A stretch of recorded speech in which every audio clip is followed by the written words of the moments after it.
but Zola placed her hand on her shoulder. "Don't cry for what can burn," she said. "Cry only for what we failed to rebuild." That evening, instead of mourning, Zola made a new plan. "We will start again," she said. "Not because it's easy, but because it's all we've ever known." News of the fire spread quickly. An old carpenter named Boba Colley, who had once been a friend of Zola's late husband, came to visit. "I heard what happened," he said, "and I brought something."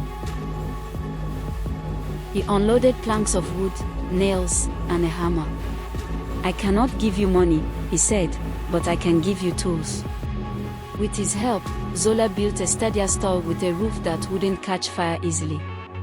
For the first time, she had a small bench for customers to sit on and a log for safety.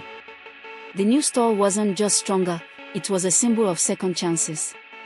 A nearby NGO visited the village and offered free food packages to single mothers. Zola hesitated. Her pride tugged at her. "I'm not begging anymore," she said.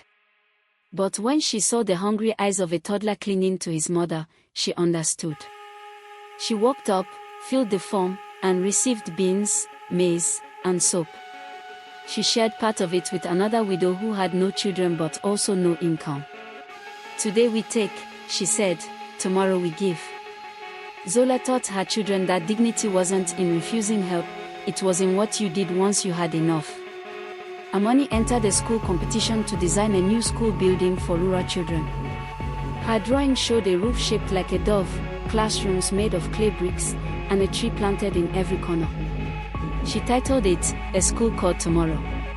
When she won first prize, a local council member visited their home and offered a scholarship for her to attend a better secondary school in town. Zola cried in disbelief. "You did this," she told Amani. "You're building the dream we prayed for." That night, she knelt in prayer. "Thank you," she whispered, "for making her light too bright to ignore." One morning, Tindo brought a letter from the post office, addressed to Mama Zola. It had an official seal and a return address from Nairobi. Zola's hands trembled as she opened it. Inside was a note from Mr. Duma, the man who had once helped rebuild their house. He had nominated Zola for a Rural Women of Courage award. There would be a ceremony in Nairobi, with transport and accommodation arranged. Zola couldn't believe it. Zola had never left her village, not even to the next town. The thought of boarding a bus to the capital filled her with fear, but also a strange excitement. Mama Biola helped pack her bag, while Amoni and Tindo wrapped a tiny family photo inside her scarf. The bus ride was long and dusty. Zola stared out the window as towering buildings replaced trees, and the noise of the city overwhelmed her ears. At the guest house where she stayed, everything felt foreign, the tiled floors, hot water, even the silence behind locked doors. But when she lay in bed that night, Zola whispered, "Let me carry my village with me. Let my footsteps speak for every mother who rises from dust." At the award ceremony, Zola was called last. Her name echoed in the hall, Mama Zola of Moko village. People clapped politely, until she walked onto the stage, barefoot in her best Sunday dress, eyes full of grace. She stood before the microphone and simply said, "I am not special. I am a mother." And mothers do not wait for the world to be kind, they teach their children to be kind in spite of the world. The crowd rose in a standing ovation. When she returned to her seat, tears streamed down her face. She wasn't crying for herself, but for every woman who had ever been forgotten. Upon returning home, Zola was welcomed like royalty. Villagers sang, ululated, and danced. The chief gave her a goat, and the church choir performed a special song titled, Mother of Light. Even those who had once whispered behind her back now applauded. Zola called a community meeting and made a promise. "I will use this recognition not just for my children," she said, "but to lift others like me." She began plans for a small women's cooperative to teach tailoring, food vending, and literacy. That day, she wasn't just Mama Zola. She became a pillar of change, humble, brave, and unstoppable.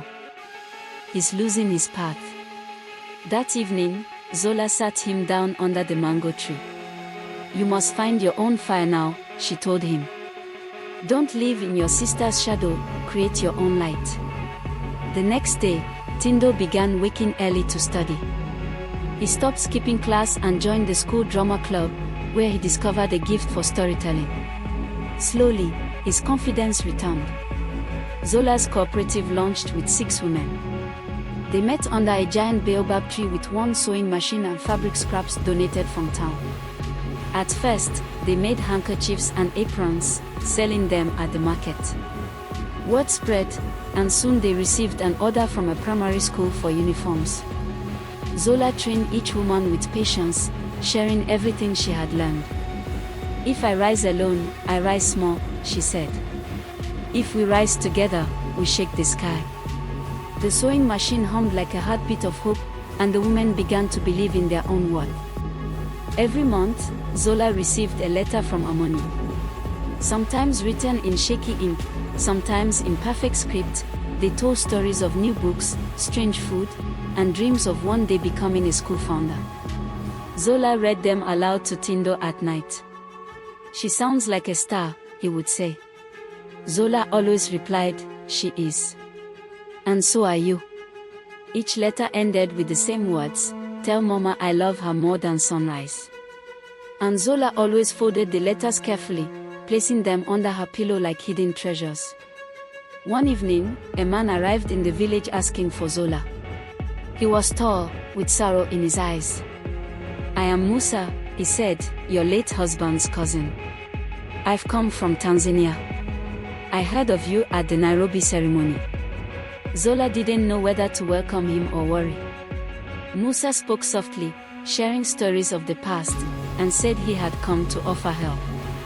Not because you are weak, he said, but because strength deserves support. Having lived years in a house without a man, Zola felt uneasy with Musa's presence. He was polite, hardworking, and even helped fix the leaking roof. But whispers began again in the village. This time about Zola bringing a man in too soon. Zola confronted Musa. I fought so hard to protect my children from judgment. I don't want their peace disturbed. Musa nodded. I understand, he said quietly. Let me earn their trust first, and yours. Though unsure of her heart, Zola allowed him to stay a little longer. The children watched carefully, learning that trust, like healing, was something earned in slow steps. Zola was invited to speak at a women's summit in a neighboring county. She had never stood before such a crowd, but she carried the voices of her village with her. Wearing a chitined dress sewn by her cooperative, she stepped onto the platform. She spoke not with flair, but with truth. Poverty is not just the absence of money. It is the absence of dignity. And that we can reclaim, together. Her words moved the crowd, and several NGOs offered to partner with her cooperative. That night, Zola sat alone under a tree, overwhelmed. If only my husband could see us now, she whispered into the night wind. Tindo, now a teenager, began to change. He came home late, refused to help at the store, and argued with Zola over small things. One day, he shouted, "You care more about Amoni and your projects than me." Zola's heart broke, but she didn't react in anger. Instead, she left his dinner untouched on the table and went to bed in silence. The next morning, Tindo found her praying at dawn, tears streaming down her cheeks. Without a word, he dropped to his knees and hugged her. "I'm sorry, Mama. I didn't mean it." Zola just held him. Some storms pass not through words, but through forgiveness. Zola discovered Musa speaking on the phone late one night in hushed tones. When she asked about it, he revealed he had a teenage daughter back in Tanzania, whom he had left behind after her mother's death. "I came here for peace, but I left behind pain." Zola felt betrayed. "How can you help me raise my children when you've abandoned your own?" she asked. Musa bowed his head. I want to make it right, he said. I was lost. But you've shown me what responsibility looks like. She gave him an ultimatum: go find her. Make peace. Then we'll speak again. The next morning, Musa left, his bags packed and head low. It was a rainy season like no other. Floodwaters swept through the lower village. Many homes were destroyed, and Zola's store was damaged again. Several women from her cooperative lost everything they had worked for. Zola didn't panic. She organized a relief effort using the network she had built over the past year. Tents were donated. Food supplies came from a partner organization. Even Amoni, from her school in the city, raised funds with her classmates. Zola stood on the muddy ground, soaked to her waist, helping others rebuild. We are not helpless, she declared. We are harvesters of hope, even in the rain. Weeks later, Musa returned, this time with his daughter, Zay. She was quiet, withdrawn, and didn't speak much. But Zola recognized the fear in her eyes. It was the same fear Amoni once had when hope seemed far away. Zola welcomed her with gentleness. Amoni, now home for the holidays, took Zay under her wing, teaching her how to braid, how to read village signs, and how to laugh again. Zola saw the change in Musa too. He no longer stood at the edge of their life, he stepped into it, slowly and respectfully. He had not come to fill a space, but to grow beside them. Amoni was offered a chance to study abroad through a special girls' scholarship in partnership with an international foundation. It was a dream, but also a heavy decision. I don't want to leave you, Mama, she said, holding her mother's hands. Zola looked into her eyes. My joy will never hold you back, she replied. Go where your light can shine brightest. Just leave your footsteps behind for others to follow. They cried in each other's arms. That night, under the stars, Zola gave a leather pouch filled with soil from their home. So you'll never forget where your roots lie, she said. When Amoni left for the airport, the whole village came to see her off. There was no loud music or big ceremony, just songs, hugs, and silent prayers. Tindo helped carry her suitcase. Zay gave her a beaded bracelet she had made herself. Zola stood still as the car drove away, not crying this time. Her heart ached with pride and sorrow, both wrapped in gratitude. Mama Biola whispered, she's going to change the world. Zola nodded. And the world will know her mother came from dust, but rose like dawn. Zay, though shy at first, began to blossom in Zola's home. Tindo treated her like a sister, and Zola ensured she attended school. Slowly, Zay opened up about her mother's death and the loneliness she had felt. Zola listened without judgment. One night, she held Zay close and said, "You are not a guest. You are family. And family means no one is forgotten." That simple declaration broke the final wall in Zay's heart. From then on, Zay laughed louder, danced freely, and even placed top in her class in science. Zola saw it clearly now, love was not limited by blood, but by courage. Zola's cooperative, now known as Too Many Women's Guild, grew beyond the village. They received their first large grant from a regional organization to train more women. A new building was constructed, painted blue and white with the words, "From dust, we rise." Younger girls were now learning how to sew, bake, read, and manage money. Zola was no longer just Mama Zola, she was Molemu Zola, mentor and guide. She often sat in the back of the hall, quietly watching the women teach each other, remembering how it all began with one sewing machine and a broken dream that refused to stay down. Tindo, once angry and withdrawn, became a confident young man. His drama group performed a play based on his mother's life titled Under the Mango Tree. It moved audiences to tears. Zola watched the performance from the front row, clapping through tears. She couldn't believe this strong, articulate boy was once the child who asked if they'd ever eat meat again. After the play, Tindo hugged her and whispered, "You're my first story, Mama. And my best one."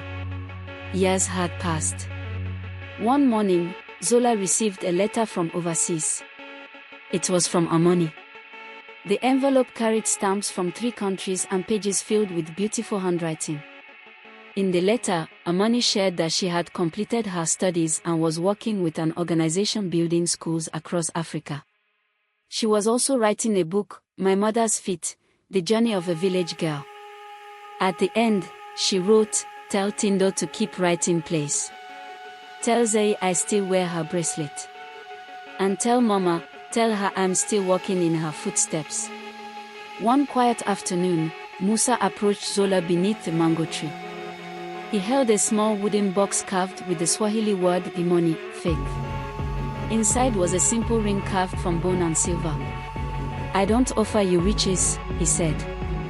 "But I offer my heart, my loyalty, and whatever days I have left. Will you walk with me, not behind, not ahead, but beside me?" Zola looked at the children watching from a distance. She smiled. "I have walked alone through storms. If I say yes, it's because I believe in sunrises still to come." She took the ring. Together, with help from the community and a few donors, Zola and her family built a new home, larger, with 4 rooms and a tin roof painted red. It stood tall at the edge of the village, near the mango tree that had seen everything. Each room told a story, Z's shelves filled with science books, Tindo's walls covered in play scripts, and Zola's corner with letters from Amoni neatly tied in ribbon. The house had light, warmth, and laughter echoing through it daily. It wasn't just a home. It was proof that broken beginnings can still lead to beautiful endings. Years later, Amoni returned to the village, not as a schoolgirl, but as a leader. She was welcomed with drums, ululations, and tears. The girl who once wore patched uniforms now wore confidence like a crown. She embraced her mother and whispered, "I'm back, Mama. To build the school we dreamed about." Together, they walked to an open field, the future site of Amoni Academy for Girls. Zola stood on the land and closed her eyes. She could almost hear the echoes of their past, buried like seeds beneath her feet. "Let them bloom," she whispered. Tindo graduated from college with a degree in literature and theater. At his ceremony, he gave a speech that brought the audience to their feet. "I was raised not by wealth," he said, "but by wisdom wrapped in a mother's hands." Zola sat in the front row, dressed in the same curtained dress she had once worn in Nairobi. But this time, her back was straighter, her smile wider. The applause was for her too. Afterward, he presented her with his certificate. "This belongs to you," he said. "You built it with every tear you hid from us." Old age came gently for Zola. Her hair turned silver, her hands softer. She spent her days under the mango tree, surrounded by grandchildren, cooperative women, and neighbors who still sought her advice. She no longer feared storms. She had weathered too many and knew each one past. Her children had become strong. Her community had become a family. And her life, once filled with ashes, now overflowed with light. One evening, she sat watching the sun rise instead of set. With a smile on her face, she whispered, "I did not escape poverty. I raised giants from it." And in the quiet wind, the world whispered back, "Well done, Mama Zola."